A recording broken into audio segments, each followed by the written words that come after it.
ஆண்டவராகிய இயேசு கிறிஸ்துவின் நாமத்தில் காலை வாழ்த்துக்கள். இன்றைய மன்னா, ஞானி தன் ஞானத்தை குறித்து மேன்மை பாராட்ட வேண்டாம். பராக்கிரமன் தன் பராக்கிரமத்தை குறித்து மேன்மை பாராட்ட வேண்டாம். ஐஸ்வர்யவான் தன் ஐஸ்வர்யத்தை குறித்து மேன்மை பாராட்ட வேண்டாம்.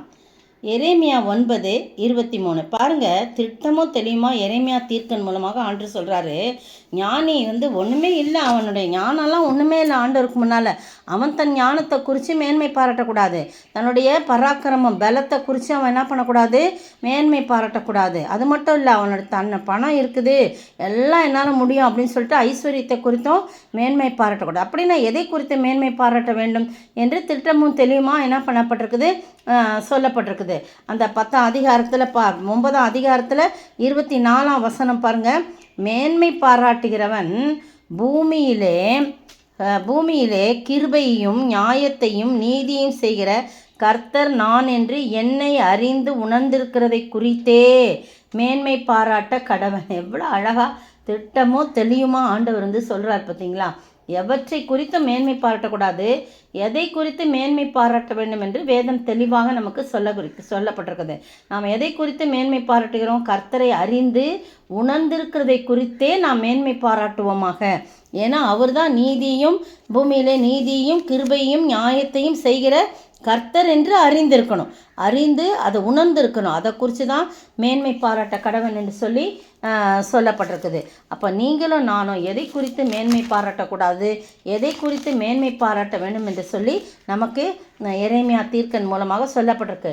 2 கொரிந்தியர் 10ஆம் அதிகாரத்தில் பார்த்தீங்கன்னா அங்கே 17ஆம் வசனத்தில் சொல்லப்பட்டிருக்குது, மேன்மை பாராட்டுகிறவன் கர்த்தரை குறித்தே மேன்மை பாராட்ட கடவன்.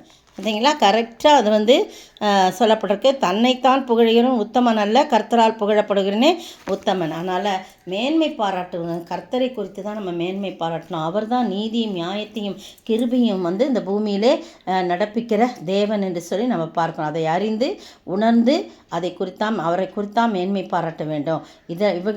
இவைகளின் மேல் தான் நான் பிரியமாய் இருக்கிறேன்னு சொல்லி ஆண்டவர் சொல்கிறார். அப்போ ஆண்டவருக்கு பிரியமானது எது, நம்மளை குறிச்சே மேன்மை பாராட்டக்கூடாது. ஆனால் பெரிய அறிவாளியாக்கும் அதுக்கும் இதக்கும்னு சொல்லி சில பேர் எப்போ பார்த்தாலும் தன்னுடைய ஞானத்தை அறிவை கொடுத்து ரொம்ப சொல்லுவாங்க. அதே மாதிரி தன்னுடைய வல்லமையை, தன்னுடைய பராக்கிரமத்தை, தன்னுடைய பலத்தை எல்லாம் குறித்து மேன்மை பாராட்டுவாங்க. ஐஸ்வர்யவான் தன்னுடைய பணத்தை குறித்து மேன்மை பாராட்டலாம் பண்ணக்கூடாது. நான் தான் இந்த பூமியில் கிருபையும் நீதியும் நியாயத்தையும் செய்கிற கர்த்தன்று என்று அறிந்து உணர்ந்து என்னை குறித்தே நீங்கள் மேன்மை பாராட்டணும்னு சொல்கிறார். அதுபோல் நாமும் அப்படி மேன்மை பாராட்டி அதன் மூலமாக வருகின்ற ஆசீர்வாதத்தை நாம் பெற்று வாழ ஆண்டவர் தாமே கிருபை செய்வாராக. ஆமென். என் ஞானம் கல்வி செல்வங்களெல்லாம் ஒன்றுமில்லை குப்பை என்று எண்ணுகிறேன். என் ஞானம் கல்வி செல்வங்களெல்லாம் ஒன்றுமில்லை குப்பை என்று எண்ணுகிறேன். என் நீதி நியாயங்கள் அழுக்கான கந்தை என்றே உணர்ந்தேன் என் இயேசுவே. அனுதினமும் உம்மில் நான் வளர்ந்திடவே அனுக்கிரகம் தர வேண்டுமே. என்னால் ஒன்றும் கூடாதையா, எல்லாம் உம்மால் கூடும். அனுதினமும் உம்மில் நான் வளர்ந்திடவே அனுக்கிரகம் தர வேண்டுமே. ஆமாண்டவரே, ஞானம் கல்வி செல்வம் எல்லாம் எதுவுமே ஒன்றும் இல்லை ஆண்டவரே.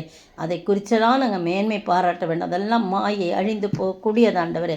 ஆனால் நீரே பூமியிலே கிருபை நியாயத்தை நீதியும் செய்கிற கர்த்தர் என்று சொல்லி அறிந்து உணர்ந்து உம்மை குறித்தே நாங்கள் மேன்மை பாராட்ட நீர் உதவி செய்ய வேண்டும் என்று கர்த்தரும் மீட்பரும் ராஜாவாகிய இயேசு கிறிஸ்துவின் விலையேறப்பட்ட நாமத்தில் ஜெபிக்கிறேன் பிதாவே, ஆமேன்.